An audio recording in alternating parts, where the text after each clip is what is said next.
Que vous soyez déjà dans une position de leadership ou que vous aspiriez à le devenir, voici des stratégies qui vont vous aider à façonner un environnement de travail positif, autant pour votre équipe que pour vous. Bonjour à tous. Alors, dans votre parcours de travail, vous avez eu des bons, des très bons et des moins bons superviseurs de travail. Alors, un bon gestionnaire, manager, superviseur, patron, boss, choisissez celui que vous préférez, en fait, va généralement faire certaines choses de certaines façons pour faciliter, entre autres, votre travail. Par exemple, ben, il va souvent vous fournir des objectifs clairs et précis, des ressources adéquates. Il va aussi vous offrir généralement des opportunités de croissance et de développement. Donc, souvent, on va évaluer les points forts, les points à travailler et on va identifier un plan d'action pour aider les points à travailler. C'est aussi une personne qui va vous aider à bâtir votre confiance en vous dans votre milieu de travail. Entre autres, en vous soutenant, en vous donnant des commentaires constructifs. C'est aussi une personne qui va généralement créer des environnements de travail positifs, donc où la confiance règne, où l'équipe se base sur le respect comme moyen de communication, entre autres, et va aussi généralement offrir une certaine forme de mentorat, donc en partageant son expérience et ses propres apprentissages à l'équipe. Alors, voici les stratégies que je vous propose aujourd'hui. Stratégie numéro 1, avoir des one-on-one, qu'ils soient formels ou informels, avec les membres de votre équipe. Donc, ces one-on-one-là peuvent être très formels dans le sens qu'on a un moment à chaque semaine où on s'assoit ensemble de telle heure à telle heure avec chacun des membres de l'équipe à tour de rôle pour discuter et échanger. Ils peuvent être plutôt informels aussi, donc plus sur le fly comme ça un petit peu où on avance différents dossiers. Donc, ça dépend vraiment de la grosseur de votre équipe, évidemment. Plus l'équipe est grosse, plus ça va être pertinent d'avoir là, des one-on-one formels. Ça va être plus facile à gérer pour l'agenda que l'informel ou alors ça va un petit peu comme ça vient et ça va venir nous déranger, nous, dans le fond, dans notre productivité personnelle. Donc, pour les one-on-one, qu'est-ce qui est important à considérer dans ces moments-là? D'abord, ça permet à la personne qu'on supervise de nous faire part de ses réalisations de la dernière semaine, par exemple.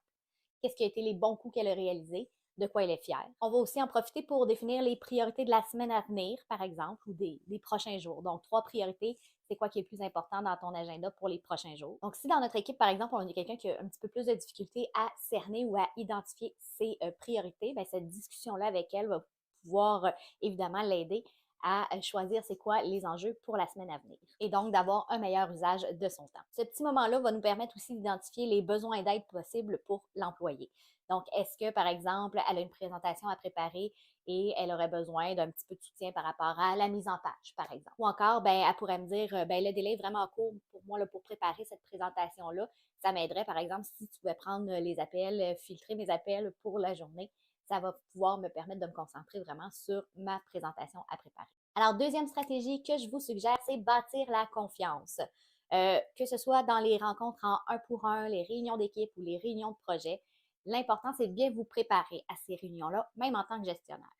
Parce que ben, ça permet de bâtir justement la confiance, ça démontre le respect que vous avez envers votre équipe, vous vous êtes préparé, vous avez pris le temps de préparer la rencontre que vous allez tenir. Pendant ces rencontres-là, vous pouvez aussi essayer de poser des questions, donc des questions pertinentes, évidemment, sur le sujet pour aider votre équipe à réfléchir par elle-même, donc à avancer en réfléchissant à des enjeux, par exemple, que vous avez peut-être vus du coin de l'œil arriver, mais que votre équipe n'a pas nécessairement encore identifié. Et si dans votre équipe, vous avez des personnes qui vous posent des excellentes, très, très bonnes questions dont vous n'avez pas la réponse, bien, de montrer sa propre vulnérabilité en disant, par exemple, écoute, c'est une excellente question.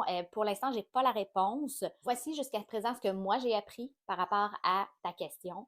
Ou voici ce que j'ai comme information pour le moment par rapport à ta question, mais je pense qu'il va falloir creuser un petit peu plus. Donc, en démontrant que on n'est pas parfait, on n'a pas toutes les connaissances du monde, en montrant donc notre propre vulnérabilité, nos propres méconnaissances de certaines choses, ça bâtit aussi la confiance. Donc, ça veut dire que mon équipe va dire, ben OK, Chantal, elle ne me dira pas de niaiserie si elle n'a pas la bonne réponse.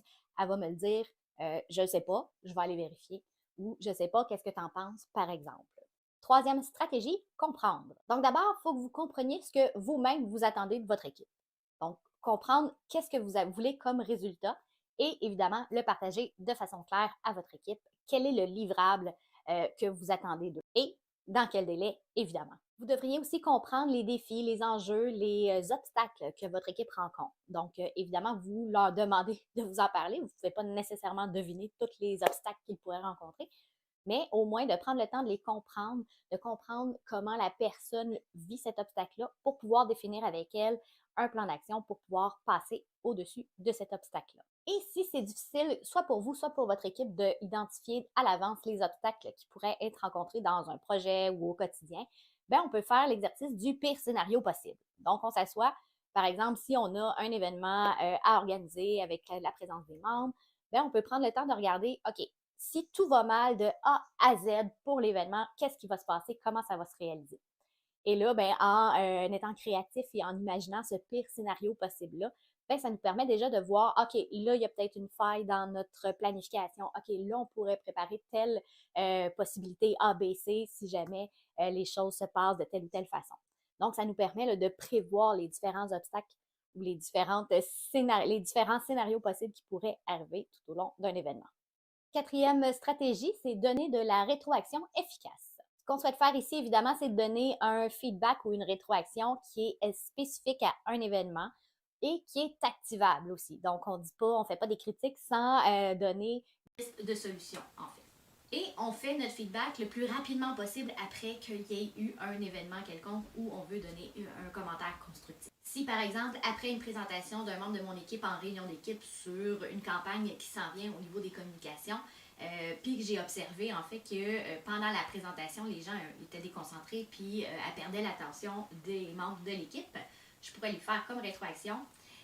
Écoute, peut-être que c'était un petit peu compliqué, un petit peu trop lourd ta présentation. J'observais là, que les gens décrochaient, surtout quand tu as présenté 7 visuels différents possibles, puis qu'on ne savait pas trop qu'est-ce qu'il fallait retenir.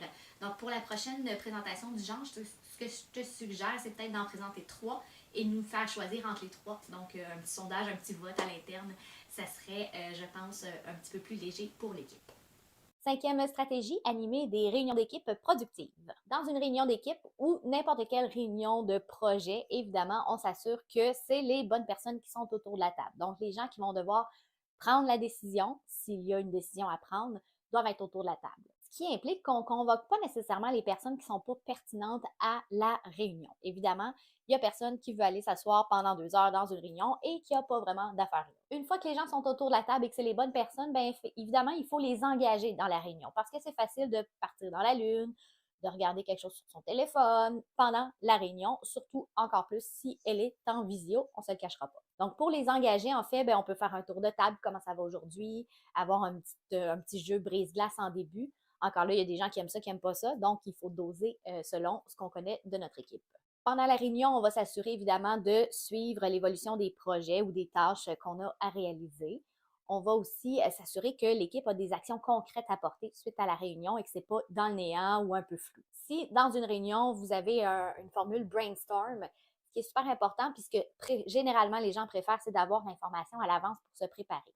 C'est d'ailleurs démontré, j'avais lu ça quelque part, je m'excuse, je me souviens plus de la source, mais c'est démontré que la plupart des gens préfèrent brainstormer par eux-mêmes et vont être plus efficaces par eux-mêmes avant d'arriver en grand groupe et de là partir de zéro. Donc, si vous avez des réflexions à porter, proposez-leur les thèmes avant ou un peu les directives générales pour que les gens puissent commencer à réfléchir. Et évidemment, on s'assure de renforcer aussi pas juste les équipes envers nous, le superviseur, mais aussi entre les membres de l'équipe. Donc, on va par exemple s'assurer que les relations entre les membres de l'équipe, ça se passe bien, qu'il y a une certaine alchimie aussi.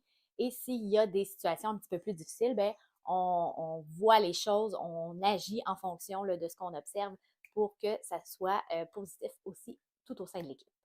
Et ma dernière stratégie que je vous propose aujourd'hui, c'est travailler sur soi-même. Donc, c'est pas parce qu'on est superviseur qu'on n'a pas d'incertitude, qu'on n'a pas besoin de s'améliorer aussi sur certaines choses. Donc, on fait un travail sur nous-mêmes aussi. Il faut connaître ses forces, ses faiblesses pour pouvoir bien gérer notre équipe. Évidemment, on ne s'attend pas nécessairement à ce que tout soit parfait non plus, donc on va prioriser une exécution assez juste, autant dans nos choses à nous que dans celles de notre équipe. L'important, c'est aussi d'apprendre de ses erreurs. Donc, si on voit qu'on ne s'en va pas au bon endroit, ben un bon gestionnaire va être capable de faire « Oups, on attend, on arrête, on analyse et on recadre la stratégie pour aller au bon endroit. » Donc, ça se peut, des fois qu'on se trompe aussi comme superviseur. Puis je pense que si notre équipe en est consciente, comme on le disait au début, si on est capable de démontrer notre vulnérabilité aussi en tant que superviseur, ben la confiance se bâtit à travers tout ça aussi. Un bon superviseur, c'est aussi déléguer de façon adéquate. Donc, en, oui, définissant l'objectif, le délai mais en laissant quand même une autonomie à la personne à qui on délègue la chose pour réaliser le travail qu'on lui confie. Donc, si on arrive après coup et que là, on fait du c'est pas à mon goût, recommence à chaque fois, ou ah, ben, j'aurais préféré que tu le fasses comme ça, ben, c'est pas une belle façon de déléguer à ce moment-là. Et dernier élément dans le travail sur soi, c'est de s'assurer de respecter nos propres engagements, notre propre parole. Donc, si je dis à une personne de mon équipe, je m'engage à telle chose, ben, c'est sûr que si je le respecte pas, peut-être une fois, là, ça peut arriver une fois de temps en temps qu'il y a quelque chose, un obstacle qu'on rencontre nous-mêmes, mais si à chaque fois que je m'engage à quelque chose ou que je fais une promesse à mon équipe et que je ne la tiens pas, ben c'est sûr que je vais perdre la crédibilité en tant que gestionnaire de mon équipe. Pour contribuer au succès de votre équipe de travail et devenir un leader inspirant pour votre équipe, n'hésitez pas à utiliser les petites stratégies que je vous ai proposées aujourd'hui. Et j'espère qu'elles feront toute la différence dans votre ambiance de travail et la performance de votre équipe.